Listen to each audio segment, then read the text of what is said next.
Water is not only a vital life resource, it is a human right essential to every aspect of life. The saying that water is life cannot be overemphasized. In case you are still in doubt of the essential role water plays in life, imagine a world without water.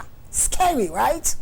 Now, let's talk about portable and equitable distribution of water as a fundamental human right. Unfortunately, this human resource still eludes billions of people worldwide. Welcome to 30 Minutes on NTA News 24. This edition is taking an in-depth look at equitable distribution of portable water as a fundamental human right. I'm Lydia Sampson.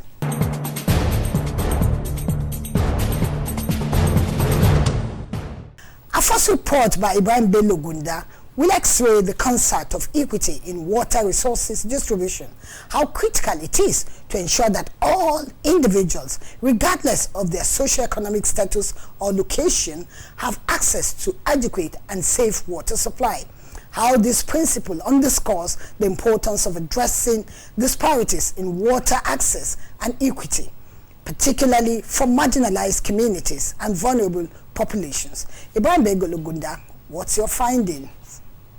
Water, they say, is life, and the life of humans, animals, and plants depend and revolve around water resources. Despite having abundant water resources, Nigeria is facing a serious challenge of providing and improving access to these resources due to rapidly increasing demand triggered by high population growth. This demand surge is causing water shortages in both urban and rural areas with competing water uses, lower level of irrigation potential, degrading watersheds, fragmented and uncoordinated water resources development, as well as lack of accurate data, among others. These and more are some of the factors affecting the concept of equity in water resources development, which experts say needs a holistic approach and planning. The idea of equity in terms of access to water supply is part of the Sustainable Development Goal 6.1, in which the United Nations advocates for provision of safe drinking water, equitable and accessible and affordable to all by the year 2030. However, that equity in terms of access and distribution, it's far from the target that we have set for ourselves. We have almost a billion people that have no access to safe drinking water all over the world. And Nigeria is no exception. No, what to do is, in such circumstances, is to do engineered water supply system.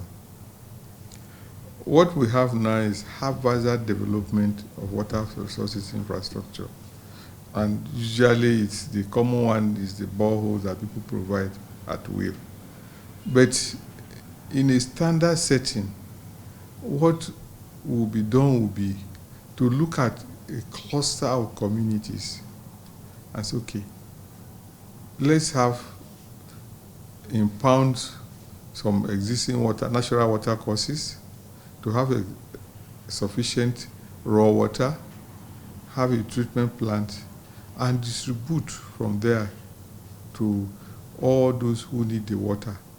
Equitable and portable water resources, which is a human right, they say, can only be guaranteed by addressing disparities in water access, especially in marginalized communities and vulnerable populations, with issues like widespread pollution, limited groundwater availability in areas underlined by crystalline rocks, coupled with heavy, uncontrolled groundwater exploration, among other challenges. Urbanization has made the streams unavailable and where available, contaminated to a large extent. So you cannot. For instance, it will be suicidal to say you want to go and fetch water from a stream in Abuja or in any other major urban center.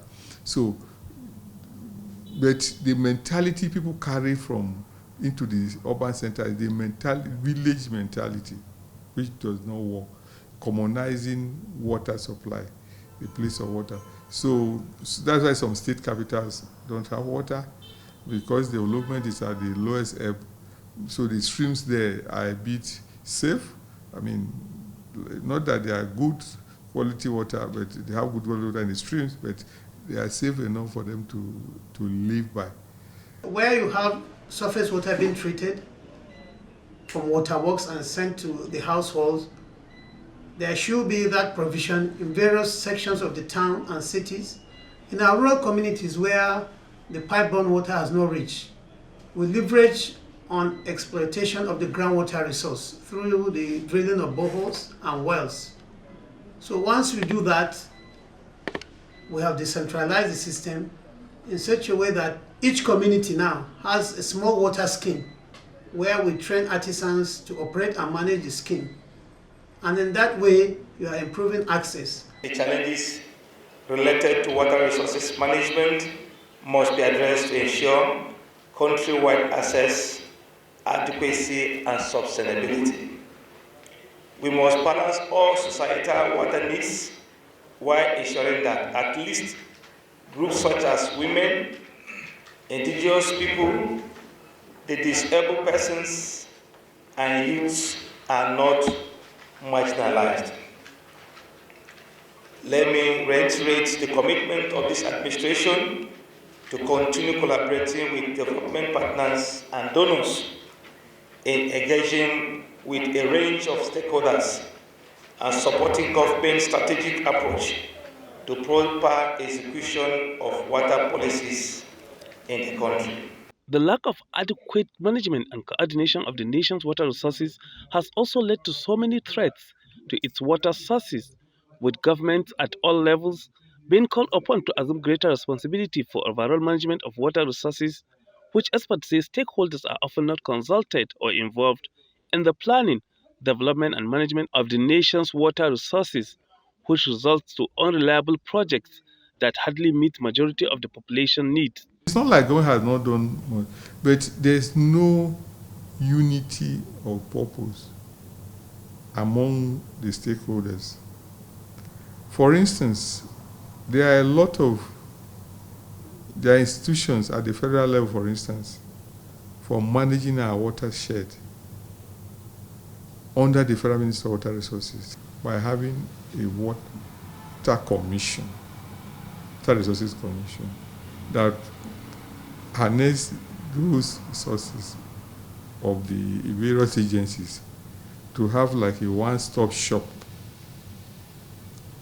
And there was a lot of media hype, the marketing of the proposal. To a very large extent, it is true, because in any project, right from the planning stages, implementation, operation and maintenance stage, you must involve the stakeholders. You must bring in the beneficiaries. You want to hear from them. You want a feedback. You want to carry them along so that from the beginning, the conception of the project to implementation and execution, all the stakeholders are brought together. Where you have issues of just dumping projects on communities or states, that is where you have those issues, and you have the lack of ownership.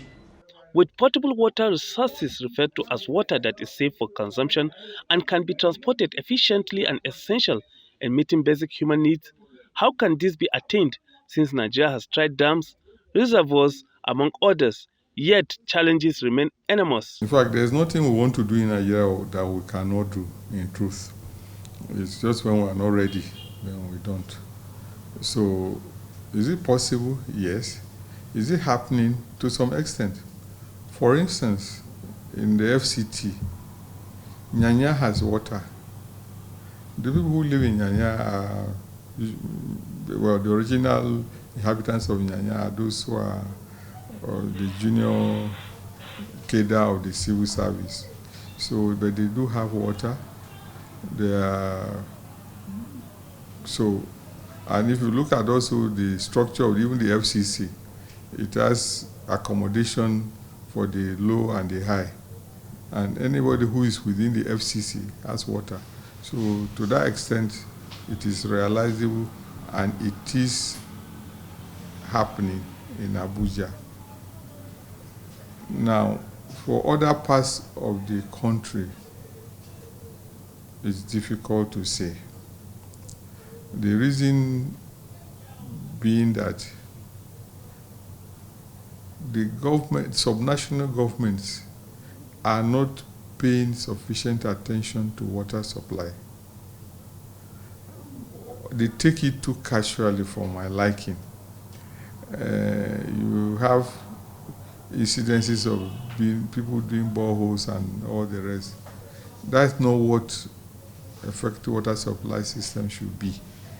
Once you say water is safe, that means it's good for the body, it's good for health, and you need to take care of storage and transporting the water.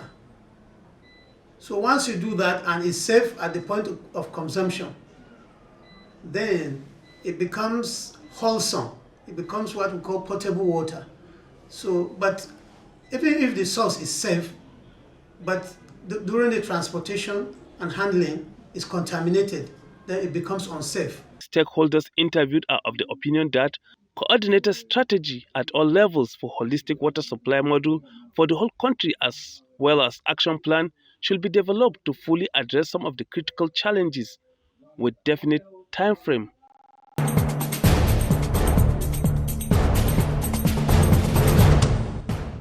Thank you, Ibrahim Belogunda. Moving on now, let's see what Stephen Nwokolo found out, especially since his focus is on why government organizations and communities must work together to uphold the right to equitable and portable water resources by prioritizing investment in water infrastructure, implementing effective policies, and fostering community engagement. It's over to you, Stephen Nwokolo.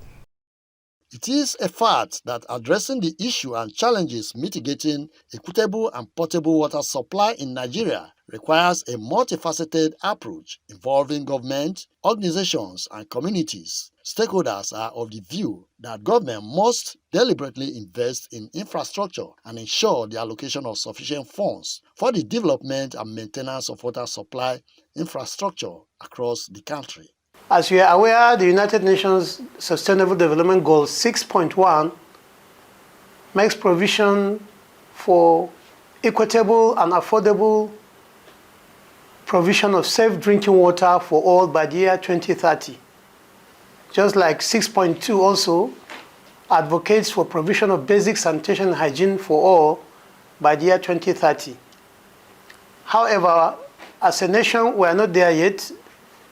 At various levels, both at local, state, and federal government, and also philanthropists and international development partners are doing their best in ensuring an improvement in access to safe drinking water. And this happens at various levels. And the country at large, the Federal Ministry of Water Resources and Sanitation is saddled with the responsibility of regulations, policy, governance in terms of water supply as a nation. They maintain that there should be proactive policy implementation and regulations aimed at ensuring equitable access to clean and safe water for all citizens, regardless of location. Water is essential to life. You cannot think of an organism, be it animal or plant, without water. As it were, you and I know that about 70% of the earth we live in is surrounded by water. That's on the one hand. And when it comes to adults, every adult is expected to be about 60% of water. I understand in younger children it's even more. The bottom line is that about 2 billion people around the world lack access to potable drinking water. Statistics also indicate that if we come to Nigeria, about 70 million Nigerians lack access to potable drinking water. Why is this the case? This can be found mostly in rural areas. And hence, having laid this background, one cannot underestimate the importance of water in the life of all living organisms. Now, can we go and give some properties of water? Water is expected to be tasteless. Water is expected to be odorless. Water is supposed to be colorless. If we are to also go on, you have surface water, you have underground water. In some cases, from our knowledge of geography, we know what aquifers are. Aquifers are rock formations that contain water beneath the earth. In most instances, we don't see them. But in some parts of the world, you will discover that you see water coming out from the belly of the earth. You wonder where this water is coming from. There just could be an aquifer somewhere that has probably busted, and through same, this water makes its way up to the surface of the earth. To address challenges of equitable and potable water supply, the people are canvassing governments' collaboration with the NGOs, international organizations, and civil society groups to implement water supply projects and provide technical assistance, capacity building and training programs that will improve the capacity of local communities and government agencies in managing water resources effectively. Government is making a lot of efforts to make sure that the United Nations guidelines is being followed. That is for the 2030, that every citizenry should have potable drinking water. So, like I said, the RUWASA is on ground. Federal Ministry of Water Resources is doing everything, bringing up policies here and there to make sure that it's being followed and executed. We have a stream in Abaji that never dries up. It's been there for centuries. So through concerted effort of FCT administration and other agencies or partners, we had to install a treatment plant there, and water is being treated. So these are the efforts. They are emphatic about raising public awareness on the importance and significance of clean water and sanitation to every aspect of human endeavor. Deploying educational campaigns and outreach programs must be enshrined. Engaging local communities in planning, implementation, and management of water supply projects to ensure their needs and concerns are addressed, as well as making them own and protect the facilities from destruction, is key. The major concern is sustainability, operation and maintenance and sustainability of this water supply, which is left with the states. However, coming down home to Abuja FCT, you can see that the influx of people into the Federal Capital Territory has really superseded the planned growth. And as such, the development of the infrastructure is not commensurate with the influx of people. If you look at it, from, say, Lokogoma down to Lugbe, towards Gwagwalada, you can see 100% reliance on groundwater, not pipe-borne surface water. However, there is currently what is called Greater Abuja Water Supply Project being handled by the Chinese.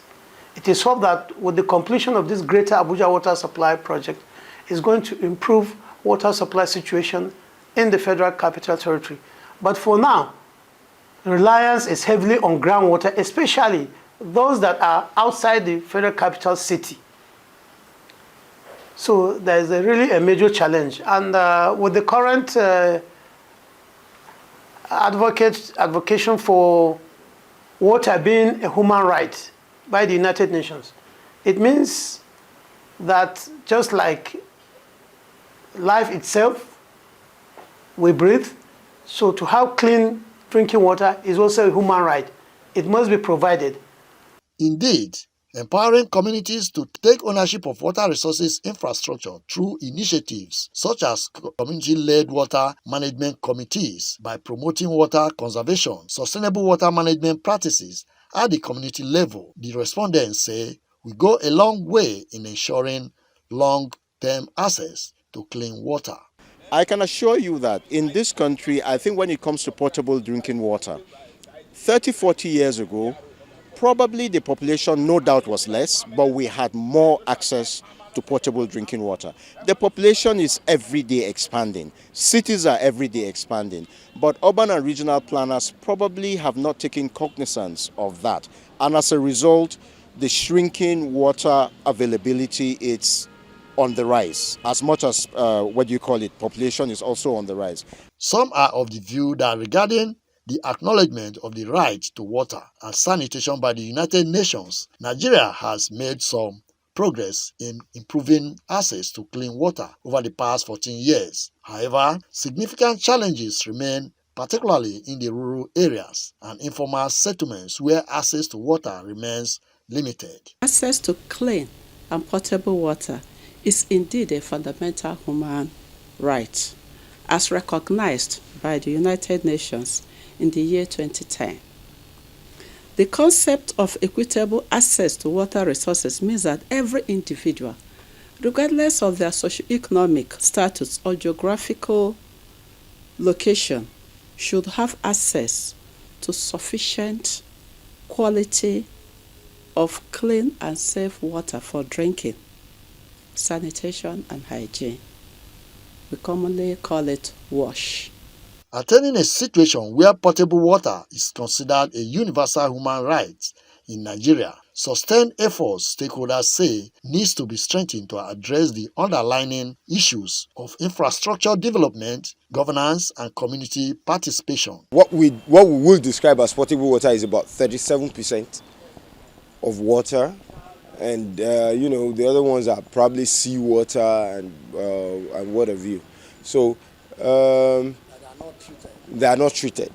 So rural areas, if you want to look at places like the Niger Delta, where water is constantly contaminated, maybe due to environmental issues and industrial involvement, you may want to say that water may not be easily accessible to them, but trust me, it's going to be over the top to think that water is not accessible in Nigeria.